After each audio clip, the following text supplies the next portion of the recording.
The sequel to the explosive documentary Framing Britney Spears has been released, and it provides new information on Spears' dubious conservatorship, which includes her and her admirers being continuously spied on.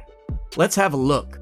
Hey guys, and welcome back to the channel. For this video, we will talk about how Britney Spears was spied on by her own team.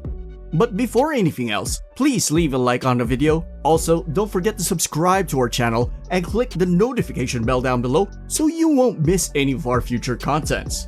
Without any further ado, let's hop right onto it. In June, the 39-year-old made an emotional plea to the judge, claiming that the conservatorship had dictated practically every aspect of her life, including when she could see her two sons, forced her to work against her will, and refused to let her marry her fiancé or have additional children.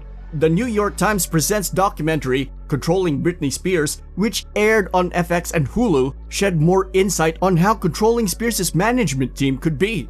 The follow-up comes months after the team's groundbreaking documentary, Framing Britney Spears, which sparked widespread interest in Spears' case.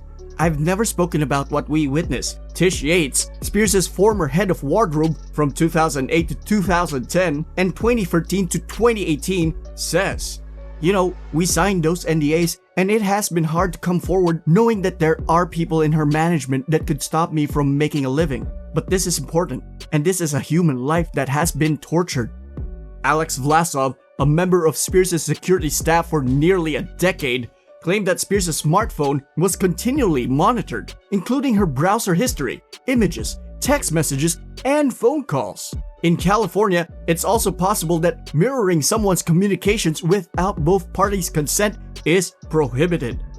"Ethically, it's one big mess," he says. "It really reminds me of somebody that was in prison, and security was put in a position to be the prison guards, essentially." Vlasov claims that his boss, Eden Yemeni, head of Black Box Security, would often ask him to encrypt texts received by Spears so he could send them over to Jamie Spears and Robin Greenhill, who worked for Spears' business management company, TriStar Sports and Entertainment Group. Yemeni allegedly approached Vlasov about planting spyware on Spears' iPhone, and stating that the court and Spears' lawyer, Sam D. Ingham, were both aware of her team's plan to spy on her. Greenhill, according to Vlasov, was the one who suggested using an iPad with the same iCloud logins as Spears' phone so that all the activity could be replicated. They openly talked about monitoring her, Vlasov says in the documentary. The reasons for monitoring were looking for bad influences, looking for potential illegal activity that might happen. But they would also monitor conversations with her friends, with her mom, with her lawyer Sam Ingham. Vlasov claims that Yemeni bugged Spears' bedroom and that he came to Vlasov with the recording device and USB drive one day, frantically asking him to remove it. In the documentary, Vlasov claims that he was warned that the files were extremely sensitive and that no one should know about them. That raised some red flags, and I did not want to be complicit in whatever they were involved in, Vlasov shares. So I kept a copy because I don't want to delete evidence. While the documentary does not play any of the audio from the device Vlasov saved, it does imply that reporters listened to the recordings explaining how the USB drive held 180 hours of audio, including chats with Spears' lover, Sam Asghari, and her children. Vlasov dropped another bombshell when he produced email correspondence between Ingham, Yemeni, Jamie Spears' attorney, and Spears' court-appointed conservator, Jody Montgomery. The exchange indicates that Ingham was aware of the possibility that Spears' phone was being monitored without her consent. "With regard to any new phone, ethically, I need to get written confirmation that no one other than my client can access her calls, voicemails, or texts directly or indirectly," he wrote. The documentary does not specify when the email was sent.